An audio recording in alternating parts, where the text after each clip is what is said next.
ಸವಿ ಸವಿ ನೆನಪು ಸವಿ ಸವಿ ನೆನಪು ಸಾವಿರ ನೆನಪು ಎದೆಯಾಳದಲ್ಲಿ ಬಚ್ಚಿಕೊಂಡಿರುವ ಅಚ್ಚಳಿಯದ ನೂರೊಂದು ನೆನಪು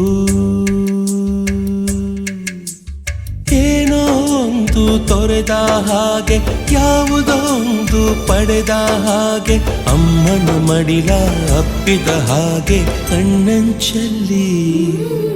ಕಣ್ಣೀರ ನೆನಪು